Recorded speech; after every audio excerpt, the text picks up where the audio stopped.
The house creaked like my marriage, old, tired, and ready to collapse at any moment. I lay in bed at 2 in the morning, listening to those familiar groans of settling wood and wondering when everything had started falling apart. The answer came through the front door with the click of high heels on hardwood and the rustle of Nina's hospital scrubs. "Emergency surgery," she texted 3 hours ago. Right. Because Dr. Nina Carter, HR manager at Coastal General, was suddenly performing midnight operations. I almost laughed, but the sound would have been too bitter for the quiet house. Before we dive deeper into this story, I have one small request. Please subscribe, drop a like, comment, and hit that hype button to boost this channel so more people can discover these incredible Reddit stories. "Eli, you awake?" Her voice drifted up the stairs, artificially sweet like the artificial sweetener she dumped in her coffee every morning before rushing off to her very important job managing very important people. "Yeah," I called back, not moving from the bed. Just lying here thinking about how lucky I am to be married to the hardest working woman in Maine. She appeared in the doorway, silhouetted against the hallway light. Even disheveled, Nina was beautiful, the kind of polished, professional beautiful that made other men wonder what she was doing with a carpenter like me. Her auburn hair was mussed, lipstick gone, blouse wrinkled. The classic signs of a long, hard night at the office. "Don't be sarcastic, Eli. It's not attractive." She kicked off her heels and started unbuttoning her blouse. Mrs. Patterson had complications with her hip replacement. We were there until midnight. "Mrs. Patterson, huh?" I sat up, watching her in the mirror as she changed. Funny thing about Mrs. Patterson, she died last Tuesday. I built her coffin myself. Nina froze, her hands still on her buttons. In the mirror, I watched her face cycle through surprise, panic, and finally that cold calculation I'd been seeing more often lately. "I meant Mrs. Peterson," she said smoothly. "You know how I mix up names when I'm tired." "Sure you do." I swung my legs out of bed and stood up, all 6 feet 2 inches of me unfolding like a carpenter's rule. "Just like you mixed up which car you drove home. That's Mark's truck in our driveway, isn't it?" The silence stretched between us like a measuring tape pulled too tight.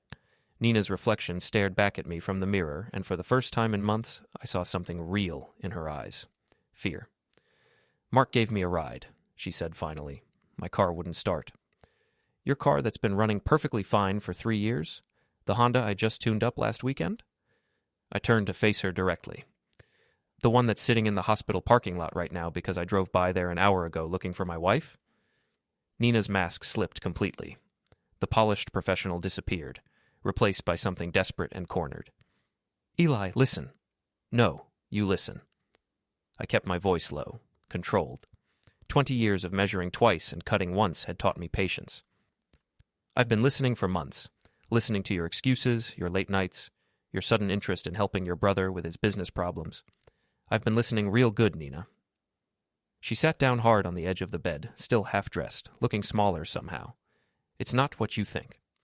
Really, because what I think is that my wife has been screwing my brother, and half the town knows about it except the poor dumb carpenter who's been too busy working his ass off to pay attention."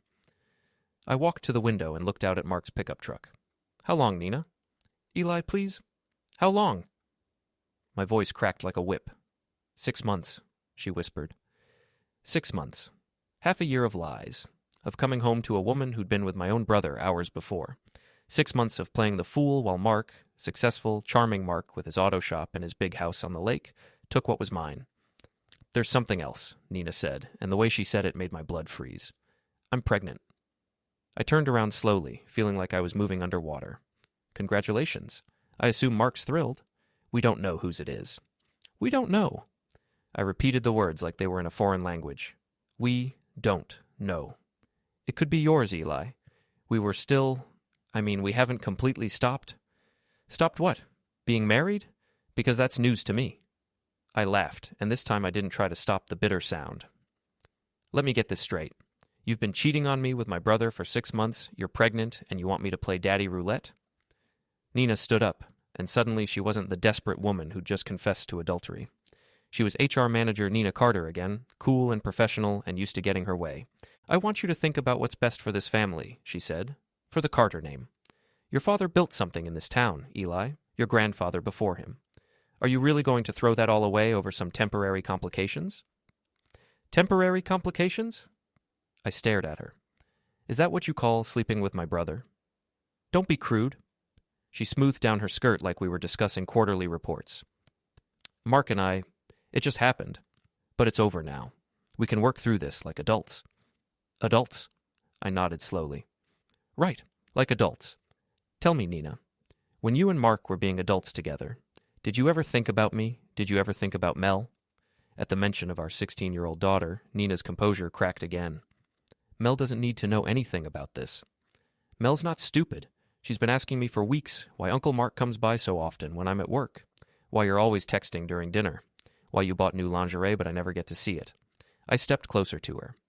She knows something's wrong, Nina. Kids always know. We'll figure it out, Nina said desperately. The three of us. You, me, and the baby. We'll make it work. The three of us? I laughed again. What about Mark? Does he just disappear now that you've got what you wanted? Mark understands. This is about family, Eli. About doing the right thing. The right thing? I walked to my dresser and started pulling out clothes. You know what the right thing would have been, Nina? Not screwing my brother in the first place. Where are you going? Downstairs. I need to think, and I can't do it with you in the same room. I pulled on jeans and a work shirt. Don't wait up. I've got some planning to do. Planning for what? I stopped at the bedroom door and looked back at her. Nina Carter, the woman I'd married 18 years ago, the mother of my child, the person I'd trusted more than anyone in the world. She looked scared again, and she should be. You said this was about family, Nina, about the Carter name. I smiled, and it felt like winter. You're absolutely right. It's time everyone in this town learned what the Carter name really means. I left her standing there and went downstairs to my workshop. The basement had always been my sanctuary, my tools, my workbench, my half-finished projects, everything in its place, everything serving a purpose, unlike my marriage. I sat down at my bench and opened my laptop. Nina thought she was so smart, so careful, but she'd forgotten one important thing about being married to a carpenter. We're good with our hands, and we pay attention to details, like the fact that she'd been using our shared laptop for her extracurricular activities, like the fact that she'd forgotten to log out of her email, like the fact that she'd been documenting her affair with my brother in excruciating detail for the past 6 months. I scrolled through message after message, each one a knife twist in my gut. But it wasn't just the affair, it was the contempt. The way they laughed about me, called me the carpenter, made jokes about my calloused hands and blue-collar job. The way Nina described our marriage as convenient and our intimate life as adequate. But the worst part was the planning. This wasn't some passionate affair that had gotten out of hand. They'd been planning this for months, figuring out how to manage me, how to keep me in line, how to use me. There was even a message from 3 weeks ago where Nina told Mark she was going to get pregnant on purpose. Eli's too decent to leave a pregnant wife, she'd written, and too stupid to figure out it's not his. I sat back in my chair and looked around my workshop. My tools hung in neat rows on pegboard walls. My lumber was sorted by type and size. My projects were organized by priority and deadline, everything in its place. Time to reorganize my life the same way. I opened a new document and started typing. Project, family name, I wrote at the top. Then I began making a list. Mark's weaknesses, Nina's secrets, the people in town who owed me favors, the people who'd love to see my successful brother taken down a peg. By the time the sun came up, I had a plan. Not just for revenge. That was too simple, too clean. This was about justice, about showing my cheating wife and backstabbing brother exactly what happened when you underestimated the carpenter. Nina came downstairs at 7, dressed for work, makeup perfect again. She found me at my workbench, still typing. Eli, did you sleep at all? Nope. I saved my document and closed the laptop. But I got a lot of work done. You know how it is. Measure twice, cut once. What are you talking about? I stood up and kissed her cheek, breathing in the scent of her expensive perfume. The same perfume Mark had been smelling for 6 months. Just a new project I'm working on, I said. Something that's going to put the Carter name back where it belongs. Nina looked confused, which was exactly how I wanted her. Let her wonder. Let her worry. She'd find out soon enough what happened when you played games with a man who made his living building things that lasted. I'll see you tonight, I said. Try not to work too late. We've got a lot to talk about. After she left, I called in sick to my current job site and got to work. Phase 1 of my project was simple, information gathering, and I knew exactly where to start. The Fisherman's Knot opened at 11, but Tina Walsh was always there by 10, setting up for the lunch crowd and getting the gossip mill warmed up for another day. Tina had been Nina's best friend since high school, which made her either my greatest ally or my biggest enemy. Time to find out which. I walked into the bar at 10:15, tool belt still on, work boots loud on the wooden floor. Tina looked up from wiping down tables, her bleached blonde hair catching the morning light streaming through the windows. Eli Carter, as I live and breathe. What brings you here so early? Nina kick you out already? She laughed at her own joke, but I caught the nervous edge in her voice. Actually, I wanted to talk to you about Nina. I slid onto a bar stool and waited while she poured me coffee without being asked. 20 years in the same small town meant everyone knew your order. What about her? Tina's hands were busy with glasses and bottles, but her eyes kept flicking to my face. How long have you known about her and Mark? Tina dropped a glass. It shattered on the floor behind the bar, sending fragments skittering across the worn linoleum. Jesus, Eli, you scared me. That wasn't an answer. She grabbed a broom and started sweeping up glass, not looking at me. I don't know what you're talking about. Sure you do. I sipped my coffee and watched her work. You know everything that happens in this town, Tina. It's what you do. So either you knew about my wife screwing my brother, or you're losing your touch. Even if I did know something, she said carefully, it wouldn't be my place to say anything. Your place? I laughed. Tina, you told half the town when Pastor Williams was sneaking around with the church secretary. You started the rumor about the mayor's gambling problem. You've never met a secret you couldn't share. Except this one. She dumped the glass into the trash and faced me, chin raised defiantly. This is different. Different how? Because Nina's my friend. And I'm not? I leaned forward on the bar. I've been coming to this place for 15 years, Tina. I fixed your roof last summer for free. I built that deck behind your house without charging for labor. But Nina's your friend, so you let me walk around town looking like an idiot while everyone else knew what was going on. Tina's defiance crumbled. She grabbed a bottle of whiskey and poured herself a shot, even though it wasn't even 11 in the morning. It wasn't like that, Eli. Then what was it like? She downed the whiskey and wiped her mouth with the back of her hand.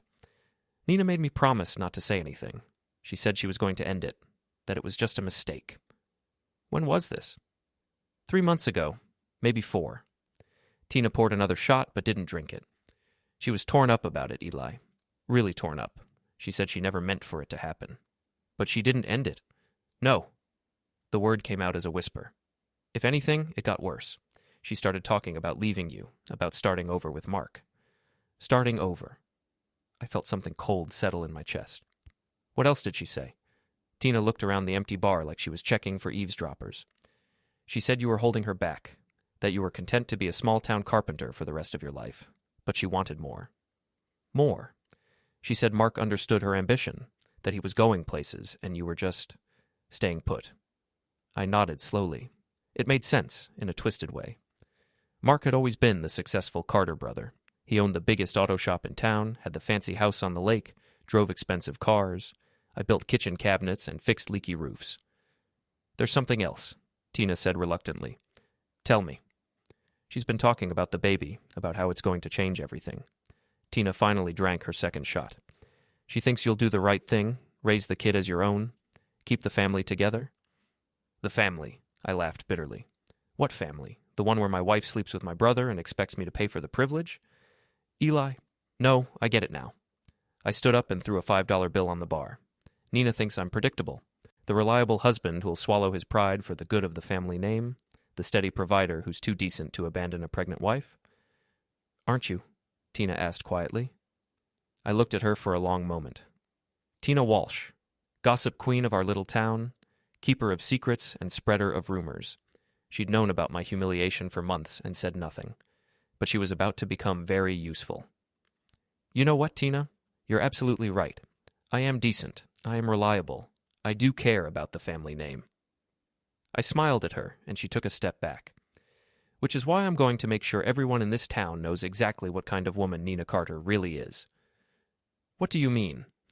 I mean the gossip mill is about to get some new material, and you're going to help me spread it. I'm not going to... Yes, you are. I leaned across the bar, close enough that she could see the flecks of sawdust still in my hair from yesterday's work. Because if you don't, I'm going to tell your husband about your little side business. Tina went pale. What side business? The one where you skim cash from the register and sell information to divorce lawyers? The one where you take pictures of cheating spouses and sell them to the highest bidder? I straightened up. You think I don't pay attention, Tina, but I do. I've seen you with your little camera. I've watched you pocket money when you think no one's looking, and I've kept my mouth shut because it wasn't my business. You can't prove anything. Maybe not, but I don't have to prove it. I just have to suggest it. Small towns run on rumors, Tina. You taught me that. I headed for the door. Think about it. I'll be back tomorrow morning, and we can discuss how you're going to help me get the truth out about my loving wife and devoted brother. I left her standing behind the bar, looking like she'd seen a ghost. Phase 1 was complete. Now for Phase 2. Mark's auto shop was on the other side of town, a sprawling complex of garages and service bays that employed half the mechanics in the county. Mark had built it from nothing, and he was proud of it. Proud enough to leave it unlocked at night, because who would be stupid enough to mess with Mark Carter's business? I parked my truck 2 blocks away and walked through the shadows between buildings. The shop was dark, but I had keys. Mark had given them to me years ago when we were still brothers, back when family meant something. The main garage was full of cars in various states of repair. I moved through them like a ghost, looking for one vehicle in particular. Mark's pride and joy, a restored 1967 Mustang Fastback that he'd spent 3 years rebuilding. He brought it to every car show within 100 miles, polished it every weekend, and never let anyone else drive it. I found it in the back corner, covered with a custom car cover that probably cost more than I made in a week. I pulled off the cover and ran my hands over the perfect paint job, the chrome that gleamed even in the darkness. Beautiful work. Mark had always been good with his hands, just like me. The difference was, I used mine to build things. He used his to take things that didn't belong to him. I opened my toolbox and got to work. Not vandalism. That was too crude, too obvious. This was precision work, the kind of subtle sabotage that would drive Mark crazy trying to figure out what was wrong. I loosened the battery cables just enough to cause intermittent starting problems. I adjusted the carburetor mixture to make the engine run rough. I put a small hole in the radiator hose that would cause a slow leak. Nothing dangerous, nothing that would cause an accident, just enough to turn his perfect car into an unreliable piece of junk. But that wasn't enough. Mark needed to understand that this was personal. I opened the glove compartment and found what I was looking for, a small stack of photos from the last car show. Mark posing with his Mustang, Mark accepting a trophy, Mark surrounded by admirers. I took one photo, Mark standing beside the car with his arm around Nina, and left the rest. Then I wrote a note on the back. Some things can't be restored once they're broken. Your brother. I left the note on the driver's seat, covered the car back up, and let myself out of the shop. By the time Mark found my little surprise, I'd be long gone. But the message would be clear. The reliable, predictable carpenter was done playing by the rules. I drove home through the empty streets, feeling something I hadn't felt in months. Purpose. Nina and Mark thought they had me figured out. Thought they could manage me like one of Nina's hospital employees. They were about to learn that there's a big difference between being decent and being weak. The house was dark when I got home. Nina was still at work, or at least that's what she'd tell me when she finally came home. I went down to my workshop and opened my laptop again. The emails were still there, months of evidence that my wife and brother had been planning my humiliation. But now I had something they didn't know about: motivation, and time, and a very detailed plan. I opened a new browser window and started researching. Property records for Mark's business, financial information for the auto shop, Nina's employee handbook from the hospital, the town's social media groups where gossip spread faster than wildfire. By 3 a.m, I had what I needed. Phase 3 was going to be the most satisfying yet, turning my wife and brother's own tactics against them. The front door opened upstairs, and I heard Nina's heels on the hardwood floor, right on schedule. I saved my work and closed the laptop, then headed upstairs to greet my loving wife. "How was work?" I asked as she kicked off her shoes in the hallway. "Long," she said without looking at me. "I'm exhausted." "I bet." I followed her to the kitchen and watched her pour a glass of wine. "Anything interesting happen?" "Not really, just the usual hospital drama." She sipped her wine and finally looked at me. "What about you? You seem different tonight." "Different how?" "I don't know. More relaxed, I guess." She frowned. "Did you talk to someone today? About us?" As a matter of fact, I did. I opened the refrigerator and pulled out a beer. I had a very enlightening conversation with Tina this morning. Nina went very still. What did Tina say? Oh, you know Tina, she had lots to say. I opened my beer and took a long drink. Interesting woman, your best friend, very entrepreneurial. What do you mean? Nothing important? I kissed Nina's cheek, breathing in that expensive perfume again. Just small-town gossip. You know how it is. Nina watched me walk away, and I could feel her confusion and growing panic. Good. Let her wonder what I knew, what I was planning. Let her lose sleep the way I had for months. Tomorrow, the real fun would begin. Mark found the note Thursday morning. I know because he called me at 7:30, his voice tight with barely controlled rage. "We need to talk," he said without preamble. "Good morning to you too, brother." I was having coffee in my kitchen, watching Nina get ready for work. She'd been jumpy all week, ever since my conversation with Tina. "What's on your mind?" "You know damn well what's on my mind. Meet me at the shop, now." "Can't. I've got a job to finish." I actually didn't, but Mark didn't need to know that. "How about lunch? The Fisherman's Knot? Say 12:30? There was a long pause. "Fine, but Eli—" "Yeah? Don't make this harder than it has to be." I hung up and smiled. Mark thought he was in control of this situation, thought he could intimidate me into backing down. He was about to learn otherwise. Nina appeared in the kitchen doorway, dressed in her professional armor. Tailored suit, perfect makeup, hair pulled back in a severe bun that made her look older than her 39 years. "Who is that?" she asked, pouring coffee into her travel mug. "Mark. He wants to have lunch." Her hand froze on the coffee pot. "What about?" "Didn't say. Probably wants to talk about Dad's old tools. You know how sentimental he gets." I watched her face carefully. Why? Is there something else he might want to discuss? No, of course not. But her voice was too bright, too casual. I just wondered. I stood up and kissed her goodbye, the same ritual we'd performed for 18 years, except now it felt like theater, two actors playing roles they'd outgrown. "Have a good day at work, honey. Try not to save too many lives." She flinched at that, and I knew my message had landed. Nina was smart enough to realize that I was done pretending, done playing the fool. She just didn't know what I planned to do about it yet. Neither did I, completely. But I was figuring it out as I went along. I spent the morning driving around town, ostensibly looking for work, but actually conducting reconnaissance. I drove past Mark's house on the lake, noting the security system and the isolated location. I stopped by the hospital where Nina worked, chatting with the maintenance supervisor about a potential job while observing the employee parking lot and break areas. Information was power, and I was gathering as much as I could. At 12:30 sharp, I walked into the Fisherman's Knot. Mark was already there, sitting in a back booth with his back to the wall like some kind of gangster. He looked good, I had to admit. Expensive clothes, perfect haircut, the kind of confident bearing that came from success and money. Everything I wasn't. "Eli." He stood up as I approached, offering his hand like we were business associates instead of brothers. "Thanks for coming." "Wouldn't miss it." I shook his hand, noting the soft palms and manicured nails. When had my brother stopped doing real work with his hands? "How's the Mustang running these days?" His smile tightened almost imperceptibly. "Fine, just fine." We sat down, and Tina appeared at our table immediately. She looked nervous, avoiding my eyes while she took our orders. Good. She was remembering our conversation from earlier in the week. "So," Mark said after Tina left, "I think we should clear the air about a few things." "Such as?" "Such as whatever game you think you're playing." He leaned forward, lowering his voice. "I know you're upset about Nina, and I understand that. But acting out isn't going to solve anything." "Acting out?" I laughed. "Is that what you call it?" "What would you call breaking into my shop and messing with my car?" "I didn't break in. I used the keys you gave me, remember, back when we were family?"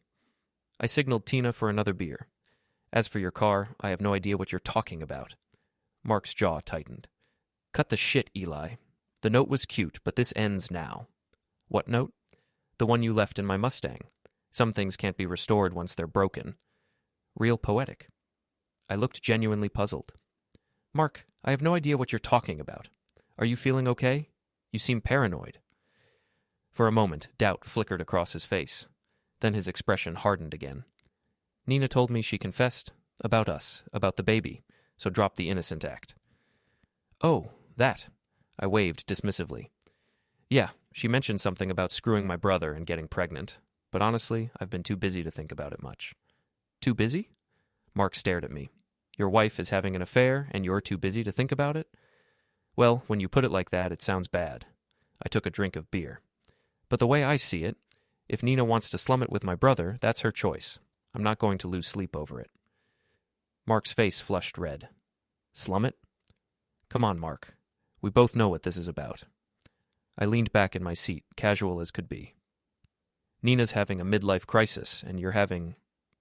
Well, whatever it is you're having. But it's not love, and it's not permanent. It's just two people trying to feel important by screwing each other. You don't know what you're talking about. Don't I? Tell me, Mark. When Nina's done using you to make herself feel better, what then? You think she's going to leave her comfortable life to be with a mechanic? I'm not a mechanic. You own a garage. A very nice garage, but still a garage. I smiled at him. Nina's got ambitions, brother. She wants to move up in the world, not sideways. You're just a stepping stone. Mark was quiet for a long moment, and I could see him thinking. Good. Let him wonder if I was right. Let him question Nina's motives. Even if that were true, he said finally, it doesn't change the fact that she's unhappy with you. Probably. But that's between me and Nina, isn't it? I finished my beer and stood up. Thanks for lunch, Mark. We should do this more often. Sit down. We're not done. Yes, we are. I threw a 20 on the table. But don't worry, I'm sure we'll be seeing a lot more of each other soon. After all, we're family. I walked away, leaving Mark sitting in the booth with his mouth open. Phase 3 was complete. Now he was wondering what I was really planning, questioning whether I was as passive as he'd thought. The doubt would eat at him, make him careless. That evening, I was in my workshop when Mel came downstairs. My daughter was 16, tall and lean like me, with Nina's auburn hair and my green eyes. She was smart, too smart sometimes, and I could see the worry in her face as she perched on my workbench. Dad, can we talk? Always. I set down my sandpaper and gave her my full attention. What's on your mind, kiddo? Mom's been acting weird lately, and Uncle Mark keeps coming around when you're not here. She picked at a splinter on the workbench. Is everything okay? Here it was, the moment I'd been dreading. How do you tell your teenage daughter that her mother is a cheating liar and her uncle is a backstabbing snake? Things are complicated right now, I said carefully. Your mom and I are having some problems. Are you getting divorced? The question hit me like a punch to the gut. I don't know, Mel. Maybe. She nodded, and I realized she'd been expecting this answer. Is it because of Uncle Mark? Smart girl. Too smart. What makes you ask that? The way they look at each other. The way Mom gets all flustered when he's around. Mel looked up at me with eyes that were older than her 16 years. I'm not stupid, Dad. No, you're not. I pulled her into a hug, breathing in the scent of her shampoo and feeling my heart break a little. I'm sorry you have to deal with this, kiddo. It's not your fault. She pulled back and looked at me seriously. What are you going to do? I'm working on it. Good. Her voice was fierce, protective. They think they're so smart, but they're not. They're just mean. After Mel went upstairs, I sat in my workshop for a long time, thinking, my daughter deserved better than parents who played games and told lies.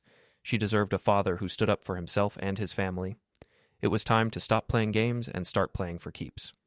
I opened my laptop and began typing. Not another plan this time, but a letter. A very special letter that was going to change everything. The Coastal General Hospital Employee Handbook was very clear about moral conduct clauses.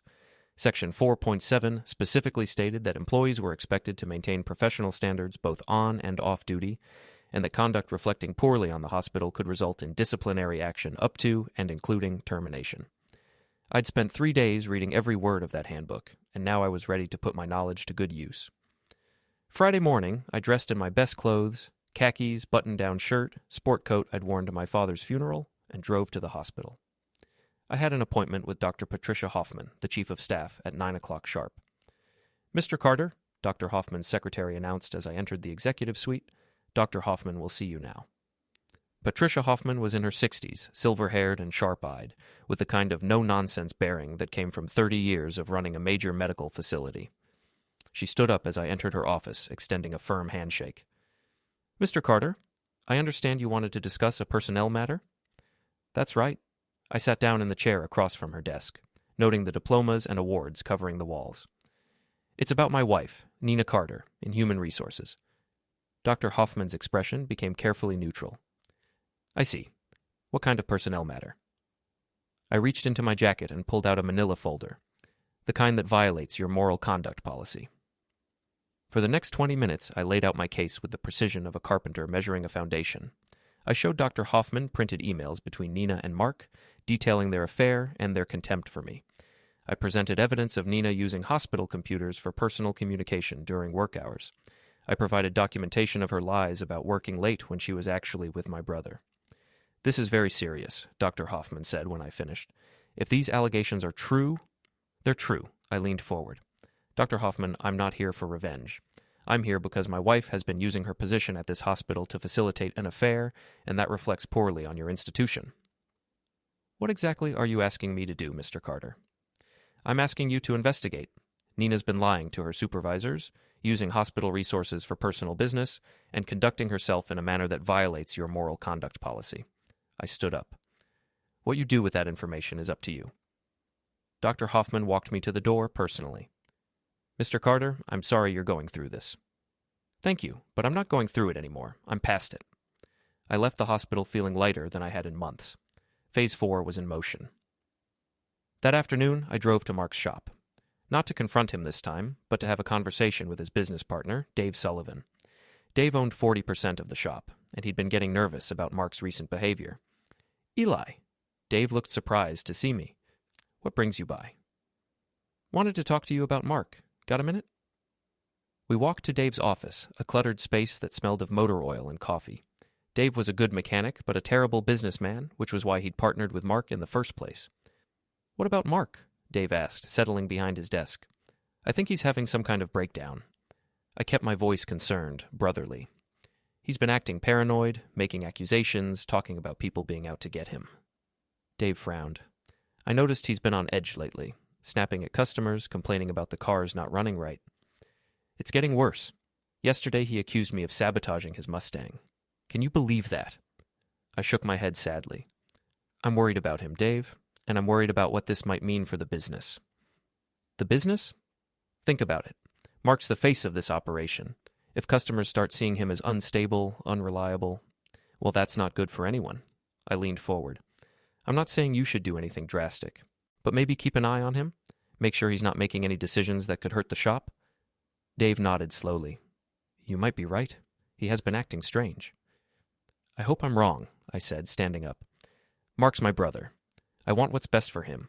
But I also know you've got employees depending on this place, customers who trust you. That's important, too." I left Dave with plenty to think about. By the time Mark figured out what I was doing, it would be too late. That evening, Nina came home early for once. She found me in the kitchen, making dinner like nothing had changed. "Smells good," she said, but her voice was strained. "Pot roast. Your favorite." I didn't turn around from the stove. "How was work?" "Fine." She poured herself a large glass of wine. "Eli, we need to talk." "About what?" "About us. About what happens now." She sat down at the kitchen table, and I could feel her watching me. "I know you're angry." "Angry?" I finally turned around. "Nina, I'm not angry. I'm disappointed."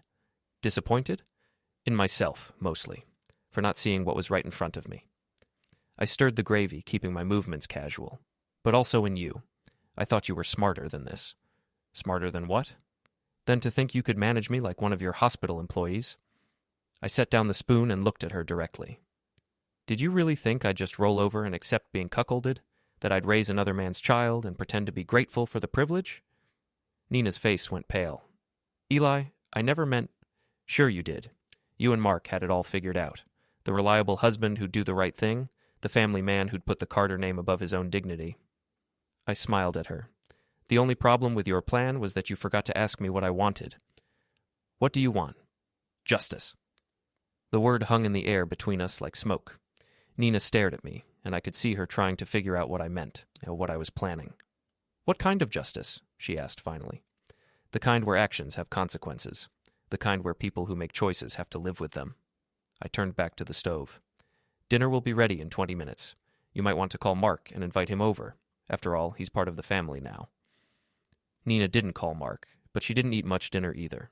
She kept watching me, waiting for the other shoe to drop. It was almost funny. She'd spent months lying to me, deceiving me, planning my humiliation, and now she was afraid of what I might do in return. She should be.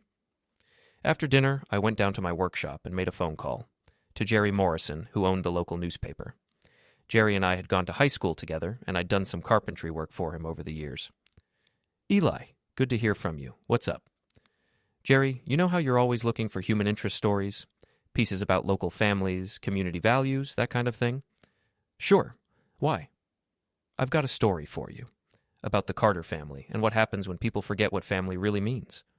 I paused. You interested? Always. What kind of story are we talking about? The kind that sells newspapers. We talked for another 10 minutes, and by the time I hung up, Jerry was very interested indeed. Phase 5 was about to begin. Saturday morning, I woke up early and drove to the Fisherman's Knot. Tina was there, as always, setting up for the day. She looked nervous when she saw me, which was exactly how I wanted her to feel. Morning, Tina. Eli, what can I get you? Information. I sat down at the bar and waited while she poured coffee. I want you to spread the word about Nina and Mark. Today. I can't do that. Yes, you can. And you will. I sipped my coffee. Unless you'd prefer I have a conversation with your husband about your little side businesses. Tina's hands shook as she set down the coffee pot. What do you want me to say? The truth? That Nina Carter has been having an affair with her brother-in-law, that she's pregnant and doesn't know who the father is, that she's been lying to her husband for months. I smiled at her. You know, the kind of story this town loves. Eli, please. By noon, Tina. I want everyone in this bar talking about it by noon. I stood up and threw money on the bar. Don't disappoint me. I left her standing there and drove home. Nina was still in bed, but I could hear her on the phone, talking in hushed, urgent tones, probably to Mark, trying to figure out what I was up to. They'd find out soon enough. At 11:30, my phone rang. It was Mark, and he sounded furious. What the hell do you think you're doing? Good morning to you too, brother. Tina Walsh is spreading rumors all over town about me and Nina. Rumors? I sounded genuinely surprised. What kind of rumors? You know damn well what kind. This stops now, Eli. I'm afraid I don't know what you're talking about, Mark. But if people are talking about you and Nina, maybe you should ask yourselves why. I paused. Actions have consequences, brother. You taught me that when we were kids. Meet me at the shop, now. I don't think so. I'm busy today. I hung up on him. 20 minutes later, Nina came downstairs, dressed and ready for battle. We need to talk, now. I'm listening. You have to stop this. Whatever you're doing, whatever you're planning, it has to stop. Stop what? The rumors, the gossip. People are talking, Eli, about me, about Mark, about our family. People talk, Nina. It's what they do. I looked up from my newspaper. Maybe if you hadn't given them something to talk about, this wouldn't be a problem. This isn't just about me anymore. It's about Mel.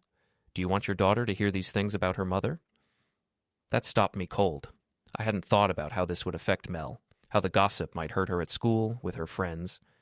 You should have thought about Mel before you started screwing my brother, I said finally. I know I made mistakes, but destroying me isn't going to fix anything. I'm not destroying you, Nina. I'm just letting the truth come out. I folded my newspaper and looked at her. You made your choices. Now you get to live with them. She stared at me for a long moment, and I saw something in her eyes I'd never seen before, of fear. Real, genuine fear of what I might do next. Good. It was about time she understood that there were consequences for betraying the people who loved you. The game was just getting started. By Monday morning, the whole town was buzzing. I could feel it as I drove through the streets, the sideways glances, the hushed conversations that stopped when people saw me coming. Tina had done her job well. The story of Nina Carter's affair with her brother-in-law was spreading through town like wildfire. I stopped at Miller's Hardware to pick up some supplies, and the conversation died the moment I walked through the door. Bob Miller, who'd known me for 20 years, couldn't quite meet my eyes. Morning, Eli, he said awkwardly. What can I get for you? Just some screws and sandpaper, Bob. I handed him my list and waited while he gathered the items.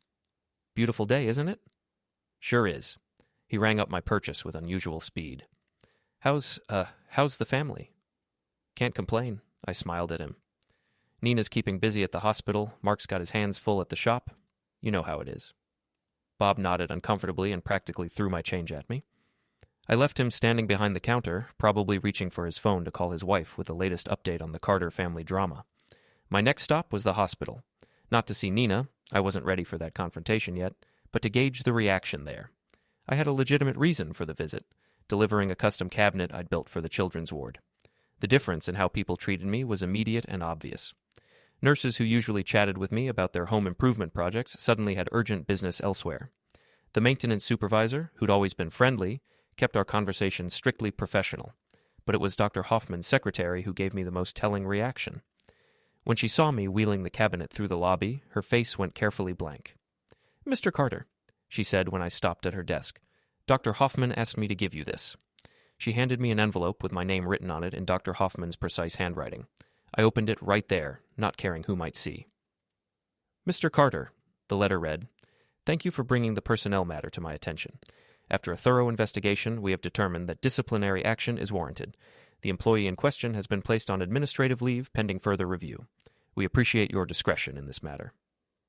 I folded the letter and put it in my pocket. "Please tell Dr. Hoffman I said thank you." The secretary nodded, and I could see the curiosity burning in her eyes. She'd be on the phone within minutes, spreading the news that Nina Carter had been suspended from her job. By evening, the whole town would know. I drove home feeling satisfied. Phase 6 was complete. Nina's car was in the driveway when I got there, which surprised me. She should have been at work. Then I remembered the letter in my pocket and smiled. I found her in the living room, still in her work clothes, but looking disheveled and defeated. She looked up when I entered, and her eyes were red from crying. "They suspended me," she said without preamble. "I'm sorry to hear that." I sat down across from her, keeping my expression neutral. "What happened?" "You know what happened." Her voice was bitter. "Someone filed a complaint about my conduct. About the affair." "Someone?" "Don't play dumb, Eli. It was you." I didn't deny it. There was no point anymore. Actions have consequences, Nina. "You bastard." She stood up, pacing to the window. "You destroyed my career, my reputation, everything I worked for." "I didn't destroy anything. You did that yourself when you decided to screw my brother." I leaned back in my chair. "I just made sure the right people knew about it. This isn't just about me anymore. The whole town is talking. Mel came home from school crying because kids were making jokes about her mother." That hit me like a physical blow. I'd been so focused on my revenge that I hadn't fully considered how it would affect my daughter. "Is she okay?" "No, she's not okay. She's humiliated. Her friends are asking questions she can't answer, and her teachers are looking at her with pity." Nina turned from the window, her face streaked with tears. "Are you happy now? Is this what you wanted?" I wasn't happy. Seeing Mel hurt was the last thing I'd wanted, but I was committed to this path now, and there was no going back. "What I wanted was a faithful wife and a loyal brother," I said quietly. "Since I couldn't have that, I settled for justice." "Justice?" Nina laughed bitterly. "This isn't justice, Eli. This is revenge, and it's destroying our family. Our family was destroyed the day you decided to betray it." We stared at each other across the living room, and I realized that this was it, the final moment of our marriage. Whatever we'd had together, love, partnership, shared dreams, was gone, killed by her betrayal and my need for revenge. "What happens now?" she asked finally. "Now you live with the consequences of your choices." I stood up. "Just like I've been living with them for the past 6 months." Nina sank back into her chair, looking older than her 39 years. "I never meant for it to happen, Eli. It just did." "No, it didn't just happen. You chose it. Every time you met him, every time you lied to me, every time you came home and pretended everything was normal, those were choices." I walked toward the door. "And now you get to live with them." I left her sitting there and went to find Mel. I found her in her room, lying on her bed with her face buried in her pillow. She looked up when I knocked, and the pain in her eyes nearly broke my heart. "Dad?" Her voice was small, young. "Why is everyone talking about us?" I sat on the edge of her bed and pulled her into a hug. "Because people like to gossip, kiddo, especially about things they don't understand." "But what they're saying about Mom and Uncle Mark, is it true?" I held her tighter, wishing I could protect her from this, from all of it. But she deserved the truth. "Yes, it's true." She started crying then, great heaving sobs that shook her whole body. I held her and let her cry, feeling like the worst father in the world. In my quest for justice, I'd hurt the one person I was trying to protect. "I'm sorry, Mel," I whispered into her hair. "I'm so sorry you have to go through this." "It's not your fault," she said through her tears. "It's theirs." After Mel cried herself to sleep, I went down to my workshop and sat in the darkness, thinking, maybe Nina was right. Maybe this wasn't justice. Maybe it was just revenge. And maybe I'd gone too far. But then I thought about the months of lies, the humiliation, the way they'd planned to use me, the way they'd laughed about me behind my back, called me predictable, counted on my decency to cover for their betrayal. No, they'd made their choices, and now they were living with the consequences, just like I was living with mine. My phone rang, breaking the silence. It was Mark, and he sounded desperate. "Eli, we need to talk. Please." "I'm listening." "Not on the phone. Meet me at the shop. It's important." "It's late, Mark. Please. This is about Mel. About protecting her from all this." That got my attention. "I'll be there in 20 minutes. I drove through the dark streets to Mark's shop, wondering what my brother could possibly say that would make any difference now. The damage was done. The whole town knew about the affair. Nina was suspended from her job, and my marriage was over. Mark was waiting for me in the main garage, looking haggard and older than his 44 years. His usually perfect hair was disheveled, his expensive clothes wrinkled. "Thanks for coming," he said as I walked in. "You said this was about Mel." "It is." He ran his hands through his hair. "Eli, this has to stop. The gossip, the rumors, it's killing all of us." "Should have thought about that before you started screwing my wife." I know I screwed up, but Mel doesn't deserve this. She's just a kid." "Tell me something I don't know." Mark paced to his workbench and back, like a caged animal. "What do you want? Money? The business? Just tell me what it'll take to make this stop." "What I want is my wife back, my brother back, my family back." I looked at him steadily. "Can you give me that?" "You know I can't." "Then there's nothing to discuss." "God damn it, Eli." Mark slammed his fist on the workbench. "I said I was sorry." "No, you didn't. You said you screwed up. That's not the same thing." Mark stared at me for a long moment. "You're right. I'm sorry, Eli. I'm sorry I betrayed you. Sorry I hurt you. Sorry I destroyed our family. Is that what you want to hear?" "It's a start. What else?" I thought about it. What did I want from Mark? An apology was nice, but it didn't undo the damage. It didn't give me back the months of lies and humiliation. "I want you to leave town," I said finally. "What?" "Pack up and leave. Go somewhere else. Start over. Let Nina decide if she wants to follow you or not." "I can't do that. My business is here. My whole life." "Your business that's built on a reputation for reliability and trustworthiness? The one that's going to suffer when people start wondering if they can trust a man who betrays his own brother?" I smiled grimly. "Face it, Mark. Your reputation in this town is shot. You might as well start fresh somewhere else." Mark's face went pale. "You planned this. All of it." "I planned to expose the truth. What happens after that is up to other people." "You're destroying me." "I'm giving you consequences. There's a difference." We stood there in the garage, surrounded by the tools and cars that represented Mark's success, his pride. And I realized that this was enough. I'd made my point, gotten my revenge. Mark would leave town, Nina would have to rebuild her life, and I would have to figure out how to move forward. 1 week, I said. "Give me 1 week to explain things to Mel, to help her understand. Then you can do whatever you want." Mark nodded slowly. "And the gossip? The rumors? Will die down eventually.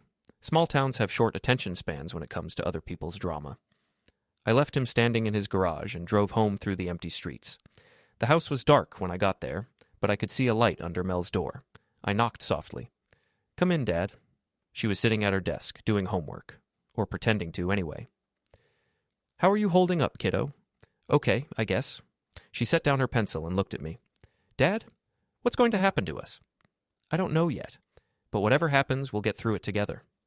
"Are you and Mom getting divorced?" "Probably." She nodded like she'd been expecting that answer. "Will I have to choose who to live with?" "Not if I can help it. You're old enough to make your own decisions about that." "I want to stay with you." The simple statement hit me harder than any of Mark's accusations or Nina's tears. My daughter wanted to stay with me, despite everything that had happened, despite the chaos I'd created. "Are you sure?" "Yeah. Mom made her choice. Now I'm making mine." I kissed the top of her head and left her to finish her homework. In my bedroom, I could hear Nina crying softly. Part of me wanted to go to her, to comfort her, to try to fix what was broken between us. But it was too late for that. Some things, once broken, couldn't be repaired. I went down to my workshop and opened my laptop. I had one more letter to write, one more piece of business to finish, then this chapter of my life would be closed, and I could start figuring out what came next.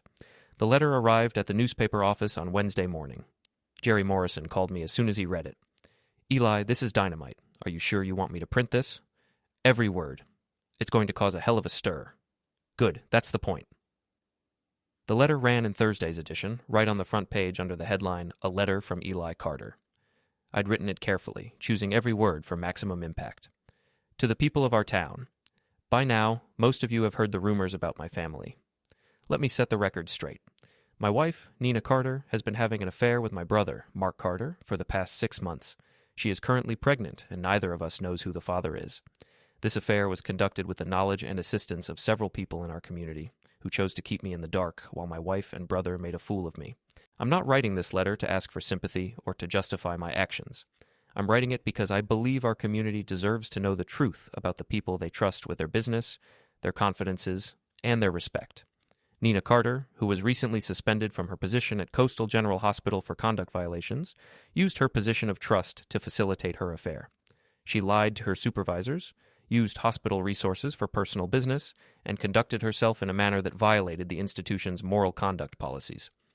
Mark Carter, who has built his business on a reputation for reliability and trustworthiness, proved that he cannot be trusted with the most basic obligation, loyalty to family. If a man will betray his own brother, what does that say about his character? What does it say about his business practices? I'm not perfect.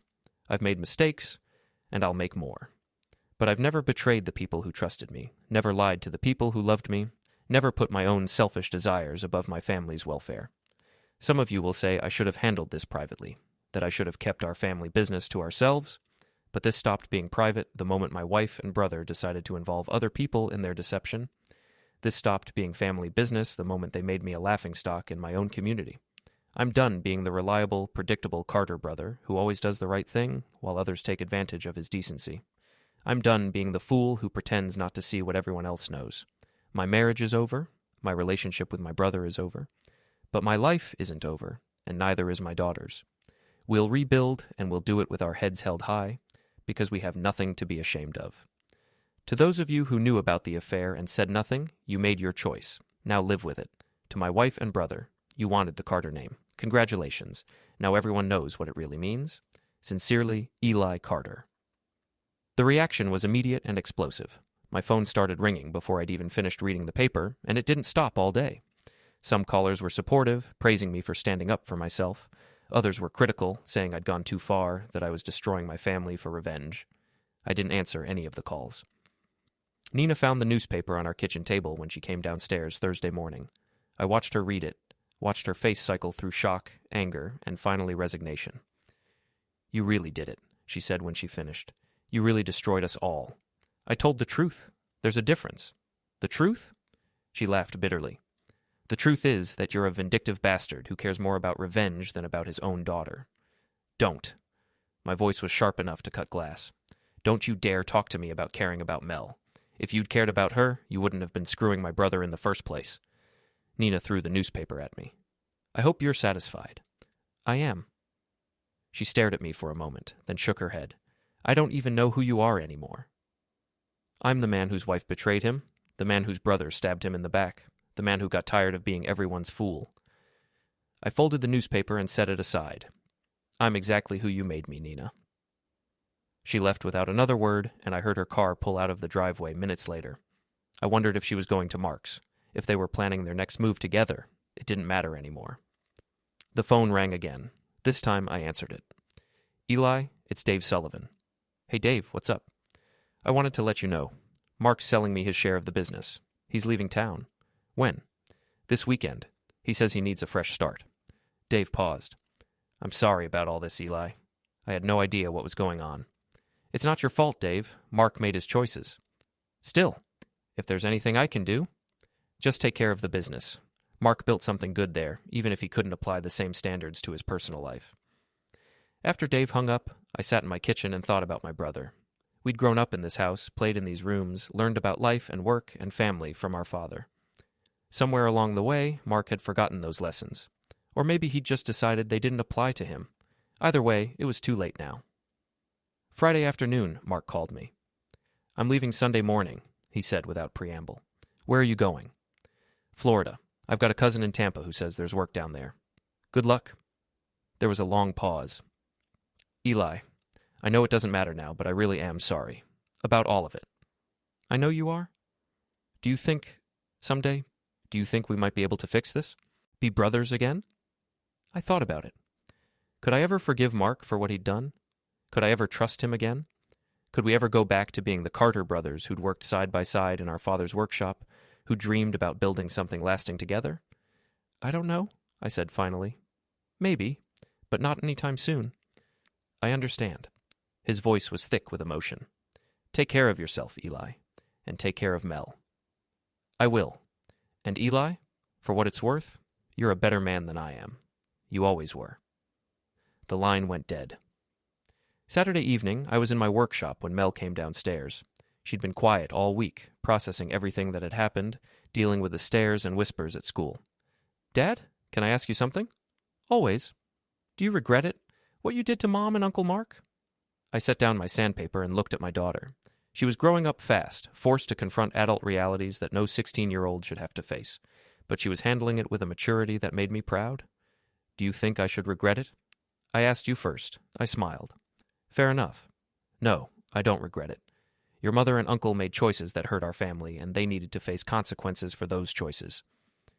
Even if it hurt you too, and me? Even then. I pulled her into a hug. Mel, sometimes doing the right thing hurts. Sometimes standing up for yourself costs more than staying quiet. But in the long run, it's better to face the truth than to live a lie. Is that what we were doing? Living a lie? Your mother was. I was just too trusting to see it. She was quiet for a moment. I'm proud of you, Dad. For what? For not letting them get away with it. For standing up for yourself. She pulled back and looked at me seriously. Mom always said you were too nice, too passive.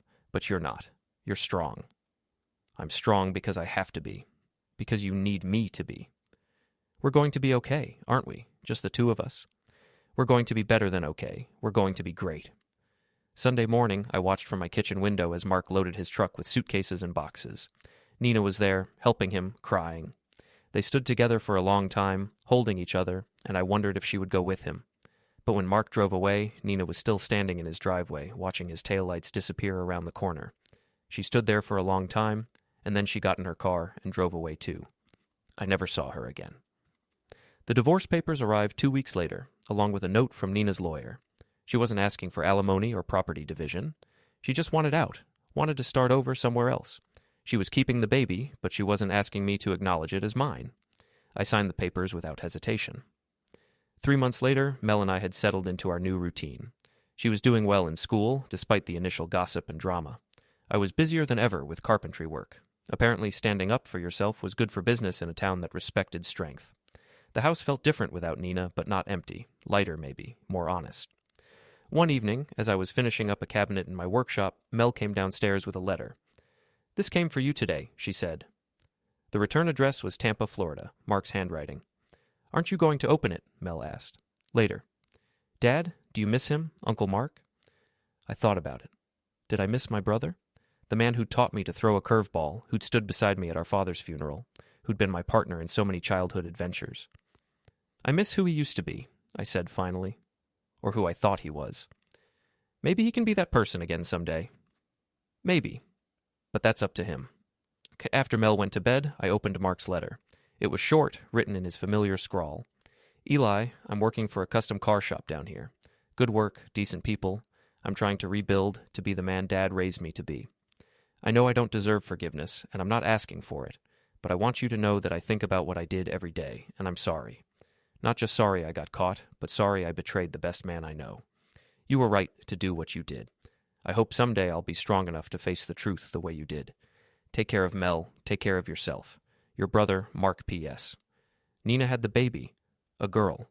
She named her Hope. I read the letter twice, then folded it and put it in my desk drawer. Maybe someday I'd write back. Maybe someday we'd find a way to be brothers again.